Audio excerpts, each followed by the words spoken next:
رمضان رمضان رمضان ماہ رمضان کی عظمت دیکھیے، ہر گھڑی اس میں عبادت دیکھیے۔ بسم اللہ الرحمن الرحیم۔ السلام علیکم ورحمۃ اللہ وبرکاتہ۔ وعلیکم السلام۔ ناظرین، ہدایت ٹی وی کے دہلی اسٹوڈیو سے منعقد کیا جانے والا ہمارا یہ خصوصی پروگرام جو رمضان کے موقع پر خاص طور سے رمضان کے عنوان سے منعقد کیا جاتا ہے، اس میں آپ کا میزبان سلیم امروی آپ کا استقبال کرتا ہے، آپ کا خیر مقدم کرتا ہے۔ ناظرین، جیسا کہ آپ جانتے ہیں کہ ہماری یہ کوشش ہوتی ہے کہ اس پروگرام میں ہم کسی نہ کسی عالم دین کے تاثرات آپ تک پہنچاتے ہیں، یا ہماری کوشش ہوتی ہے کسی نہ کسی محفل میں آپ کو لے چلیں جہاں پر ذکر اہل بیت ہو رہا ہو، اور یا ہماری کوشش ہوتی ہے کہ کسی نہ کسی عالم دین کو ہم اپنے اسٹوڈیو میں مدعو کریں اور ان سے رمضان کی اہمیت کے حوالے سے کچھ گفتگو کی جائے۔ تو ناظرین، آج ہماری خوش نصیبی ہے کہ آج ہمارے اسٹوڈیو میں ہمارے بیچ اس وقت موجود ہیں جامعہ ملیہ اسلامیہ میں جامعہ نگر کی جامع مسجد باب العلم کے امام جمعہ و جماعت حجت الاسلام المسلمین مولانا قربان علی صاحب قبلہ ہم آپ کا اسٹوڈیو میں تہہ دل سے استقبال کرتے ہیں۔ شکریہ، بہت بہت شکریہ۔ تو ناظرین، ہم یہ چاہیں گے کہ آج کے اس پروگرام کا باضابطہ آغاز کچھ اس انداز سے ہو کہ ہم اگر قبلہ سے اجازت لیتے ہیں کہ حمد باری تعالیٰ کے کچھ اشعار میں ناظرین کی خدمت میں پیش کرتا ہوں تاکہ اس پروگرام کا آغاز پروردگار کے اس ذکر سے ہو جائے۔ ہم کے چند اشعار سماعت فرمائیں۔ حضور مطلب دیکھیں۔ بسم اللہ۔ ہے ذکر صبح و شام فقط اس کی ذات کا، سبحان اللہ۔ ہے ذکر صبح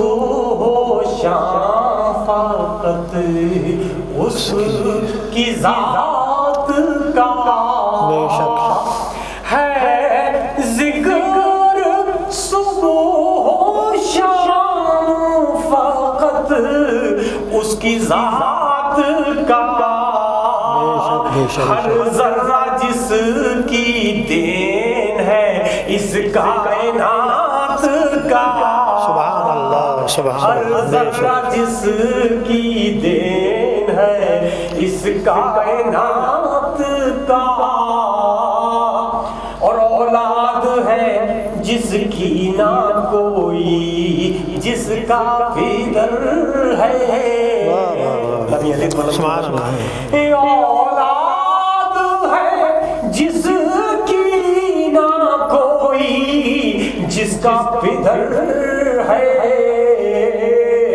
ہر ہر جگہ ہر ایک لمحہ وہ ایک ذات مگر ہے، ہر جگہ ہر ایک لمحہ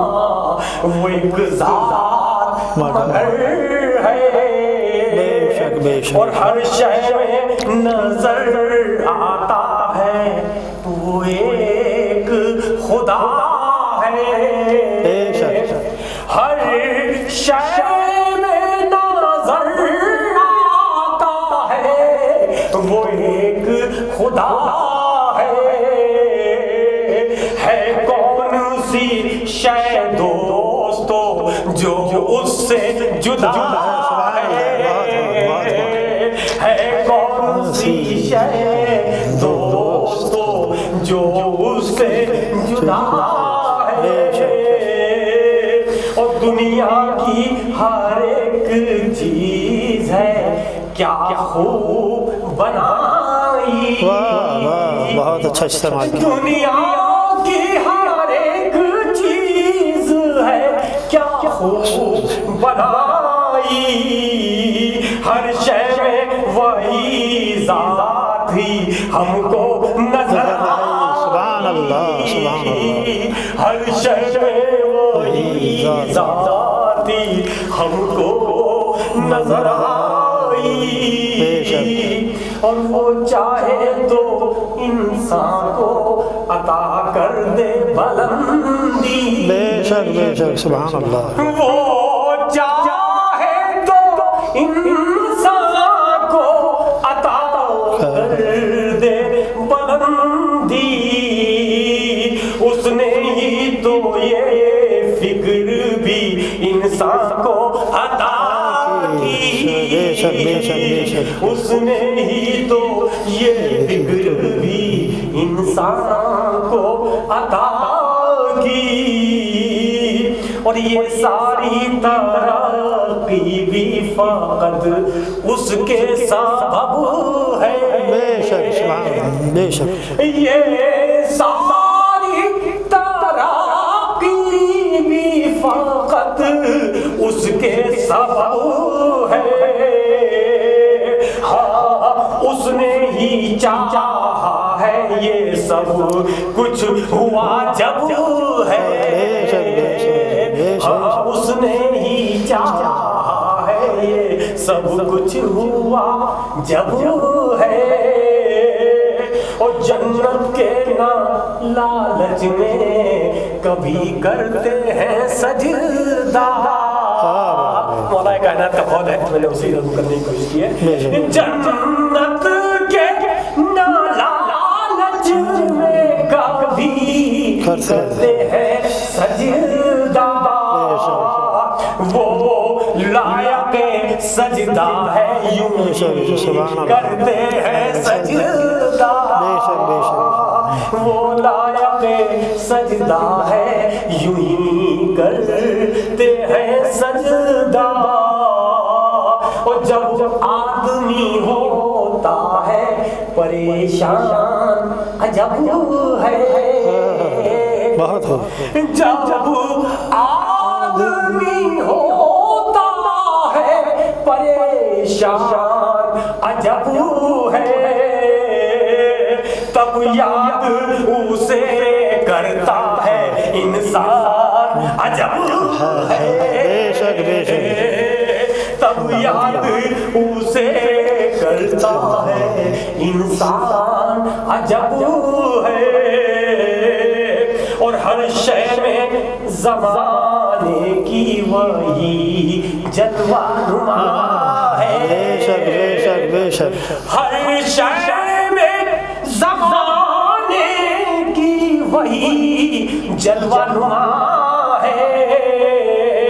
اور احمق یہی کہتا ہے کہاں جانے خدا ہے احمق یہی کہتا ہے کہاں جانے خدا ہے اور یہ شعر حضور دیکھیے گا کہ ایمان یوں ہی سب پہ عیا کیجئے اپنا ایمان یوں ہی سب پہ عیا کیجئے اپنا اور سر سجدہ خالق میں جھکا دیجئے اپنا سر سجدہ خالق میں جھکا دیجئے اپنا اور تو نے جو لکھی حمد سلیم اپنے قلم سے اور تو نے جو لکھی حمد سلیم اپنے قلم سے اور رب تجھ کو بچائے گا ہر ایک رنج و عالم سے رب تجھ کو بچائے گا ہر ایک رنج و عالم سے بہت بہت شکریہ ناظرین یہ حمد باری تعالیٰ سے آج کے اس پروگرام کا آغاز ہوتا ہے اور جیسا کہ میں نے عرض کیا ناظرین کہ آج ہمارے بیچ حجت اسلام المسلمین مولانا قربان علی صاحب قبلہ امام جمعہ باب العلم جامعہ نگر ہمارے بیچ موجود ہیں اور یہ ماہ رمضان ہے ماہ رمضان بہت رحمتوں کا مہینہ ہے ماہ رمضان برکتوں کا مہینہ ہے ماہ رمضان مغفرت کا مہینہ ہے اس مہینے کی کتنی فضیلت ہے کس انداز سے بیان کی جائے ہمارے بیچ عالم دین موجود ہیں ہم یہ چاہیں گے کہ قبلہ ہمارے ناظرین کو کچھ اس ماہ رمضان کی اہمیت کے حوالے سے کچھ بتائیے اعوذ باللہ من الشیطان الرجیم بسم اللہ الرحمن الرحیم